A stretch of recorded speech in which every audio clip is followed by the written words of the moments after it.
getting ready to go into another motel for the night, and y'all coming along with us, right? We got our basics together. We grabbed the food. This time we grabbed the OG air fryer. Y'all know I love that thing. We grabbed the toaster. We grabbed some fruit, and we grabbed some cutlery. I've seen a few people asking why I didn't post anything about my daughter's 10th birthday, and that's just because, like, every time I posted it, it kept coming up as, like, I don't even know, all these weird things that I just wasn't trying to have associated with my baby's birthday videos, so I just decided not to post my oldest daughter's birthday. So me and the kids got here a good hour before Drew because he had to walk. Because like most of you know, we do only have the sedan. But if you're new here, we're a family of 7. We're a blended family, and we do only have a sedan. We're homeless. We're living in a motel. And every 30 days, we have to take a trip to another motel and spend the night there. I read somewhere that has to do with some kind of like tax reasons. And I don't know, a bunch of jibber jabber. Look at it. Actually, I'm pretty sure one of my supporters sent me that information, which was awesome of them. Thank you. Like, if there's one thing I low-key love about my supporters is that you guys will pop in my comments or in my DMs and give me some of this information that I just don't have time to research. And you'll have no idea how helpful it is. Like, I super appreciate it. Buckle up, because the latest chapter in Stephanie Jenkins' life is anything but ordinary, and not in a good way. What's unfolding is less about survival and more about decisions that are turning real-life hardship into internet content. And people are starting to wonder, is this about struggle or strategy? For the past 3 months, Stephanie, her partner Drew, and their 5 kids have been living out of motels, not just once or twice. This has been their full-time reality, 3 straight months of bouncing from one temporary space to another, dragging along bags, bottles, strollers, and 5 young children who had no say in the matter. But the story doesn't stop at just being unhoused. There's a twist that says a lot about the kind of life Stephanie is choosing for her kids. The motel they've been staying in has a policy that guests can't stay longer than 28 to 30 consecutive days. It's a legal safeguard motels use to prevent long-term guests from gaining tenant protections, something often referred to as squatters' rights. So what do Stephanie and Drew do to get around it? They pack everything up, leave for one night, and come right back the next day to start the cycle all over again. Not because they found a better option, not because they had somewhere else to stay, just to reset the clock and stay within the legal loophole. What's even more jarring is that Stephanie recorded the entire process. She filmed herself and her daughter Harp Miko packing up their things and checking out, documenting the moment as if it were some cute, quirky family tradition instead of a forced move due to legal restrictions. And she didn't just keep it private.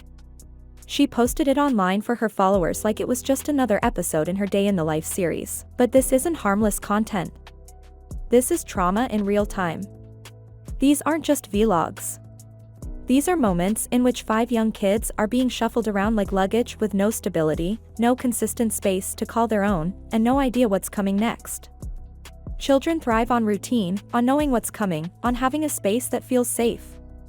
Instead, these kids are living out of duffel bags, sitting on motel beds surrounded by chaos, trying to sleep through the noise of crying babies, exhausted parents, and too many bodies in a single room. And it's not just physical discomfort.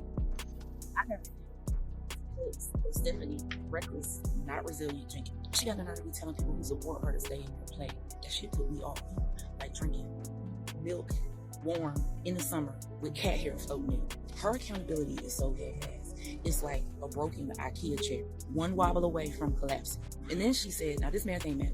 She said she became a parent when she first became an adult, but she's 35 and she said that her daughter is 10. Do she have a time machine or another baby with a non-disclosure agreement? She said she wanted them girls to have better, but look at her choices from A to Z. She went out of her way to get a dude with no job, no goals, nothing but a full-time housing voucher, and was like, yup, this the one. Like, man, what kind of example are we setting? Then she put them babies in the kitchen next to a trash can just to get her some African Mandingo king with no spear, no shield, and no business being in a house full of girls. And then instead of them stabilizing their home, they add 2 more babies to the mix, purposely adding to the struggle.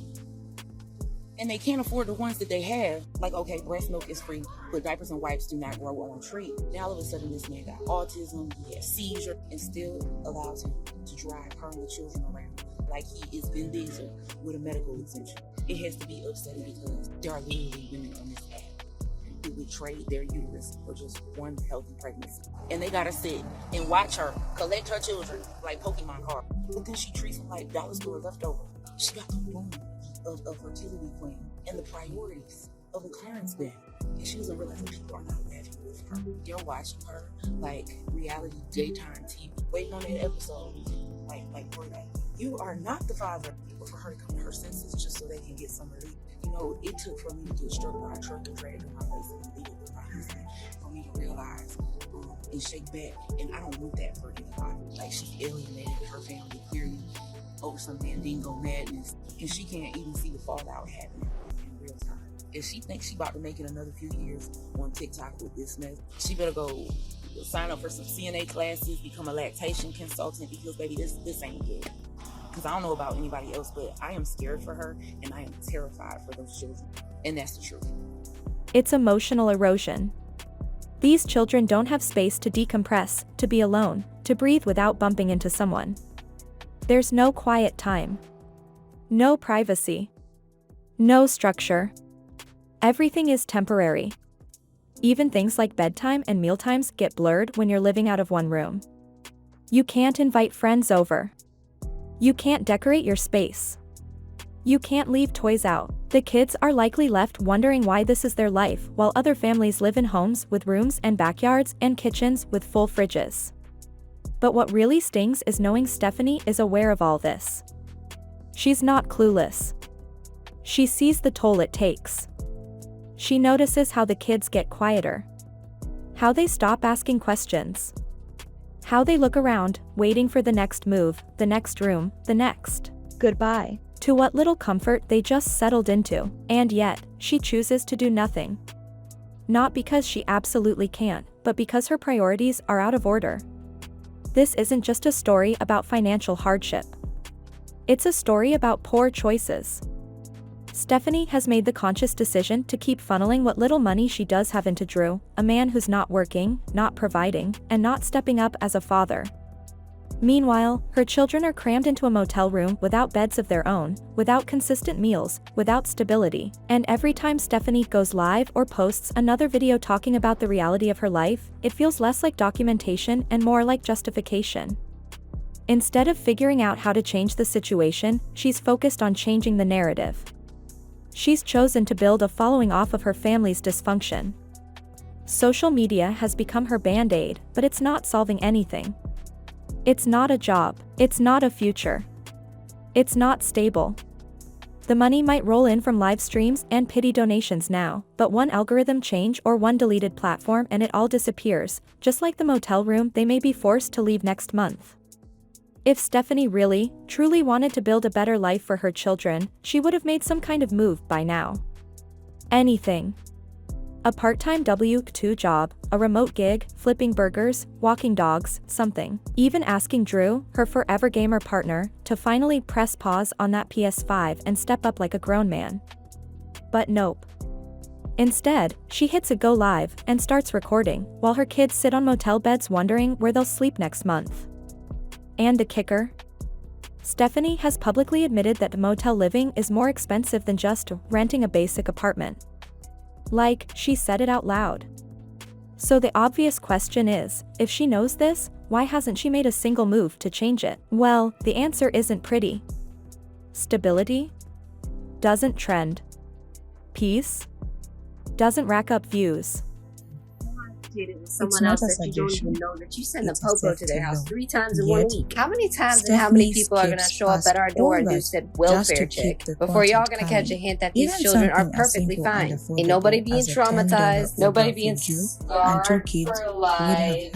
But no, they'd rather gamble with their kids' safety. Kids would rather be anywhere but with me and Drew. Like honestly, what has got y'all so heated? It ain't even your life and you so upset about it. You act like the inconveniences in my life are more inconvenient for you than they are for me. Make that make any sense? Lady, full transparency, I'm a little beat, not gonna lie. And I'll do my best to put this voiceover on this video, but recently we've been noticing a fluctuation with cars in and out, people staying here that just don't seem to be the type of people that would even be from this area, especially with my iCloud recently being hacked and 4 years of my dad is being wiped. I mean, we're talking 4,000 videos and photos. Memories back from 2021 all the way to current of my kids, our family, and no doubt all the content that I put the work into these last few years. First opened my iCloud to find all of that gone, it hit me pretty hard. Especially because I can't help but wonder why anyone would want any of that information. Why you take the time to get into somebody's iCloud when knowing full well that's something you can definitely take a legal route, and I'm going to do so. I'm not good with any technical terms on that. I'm just saying that's something that is not okay. You have access to the videos that I post, the photos that I post, but directly hacking into my personal information. But dysfunction? Chaos? Struggle with a quirky filter slapped on top? That sells like hotcakes on a Sunday morning. The messiness, a look at our crazy life, content, the live stream confessions, it all feeds the algorithm. And instead of giving her kids structure, Stephanie seems to be feeding that machine like it's her real boss. Just look at that now viral clip, Drew racing up the motel stairs, clutching his PS5 like it was a newborn. Not helping with groceries. Not carrying diapers or snacks or a kid's backpack. Just him and his precious console. That clip told you everything you need to know. He can't handle losing a night of gaming, but somehow he's fine watching 5 children cram into a dingy motel room, some without beds, others without enough blankets. That's not being checked out, that's straight up neglect in a snapback. And Stephanie? Instead of confronting it, she props her phone up and captures it. Posts it. Profits off it. She doesn't just tolerate Drew's detachment, she amplifies it. That's not parenting. That's producing content. And her kids. They're the unwilling co-stars in this constant reality show of instability. Let's talk money, because she's not broke. Her pages are monetized. She gets super chats, gifts, subscriptions. Between TikTok, YouTube, and Facebook, she's got income flowing. So where is it going? Not to a rental. Not to car seats or clothes or building something stable. She's still motel hopping, still stacking beds like Tetris blocks, still making excuses instead of progress. It's not adding up. Or maybe it is, and we just don't like the math. And the part that had everyone clutching their pearls? Her own mother reportedly offered to take the kids in. That's right. Food. Warm beds. A safe, quiet home. And Stephanie said, no. You'd think any mom struggling like this would leap at the chance for her kids to have even a little peace. But Stephanie turned it down. Why? Because the chaos fuels the views. The story only works if the kids are there, if the struggle is visible. If the kids leave, so does the audience. It's getting disturbing. Especially when you factor in the transportation mess. Stephanie and Drew, plus 5 kids, crammed into a 5-seater car. And not just on a quick trip, daily. The baby? Held in someone's lap. For the night, and y'all coming along with us, right? We got our basics together, we grabbed the food. This time we grabbed the OG air fryer. Y'all know I love that thing. We grabbed the toaster, we grabbed some fruit, and we grabbed some cutlery. I've seen a few people asking why I didn't post anything about my daughter's 10th birthday, and that's just because like every time I posted it kept coming up as like I don't even know, all these weird things that I just wasn't trying to have associated with my baby's birthday videos, so I just decided not to post my oldest daughter's birthday. So me and the kids got here a good hour before Drew because he had to walk. Because like most of you know, we do only have the sedan. But if you're new here, we're a family of 7. We're a blended family and we do only have a sedan. We're homeless, we're living in a motel. And every 30 days, we have to take a trip to another motel and spend the night there. I read somewhere that has to do with some kind of like tax reasons. And I don't know, a bunch of jibber jabber. Look at it. Actually, I'm pretty sure one of my supporters sent me that information, which was awesome of them. Thank you. Like, if there's one thing I low-key love about my supporters is that you guys will pop in my comments or in my DMs and give me some of this information that I just don't have time to research. And y'all have no idea how helpful it is. Like, I super appreciate it. Stephanie, reckless, not resilient drinking. She got the nerve to be telling people who support her to stay in her play. That shit put me off.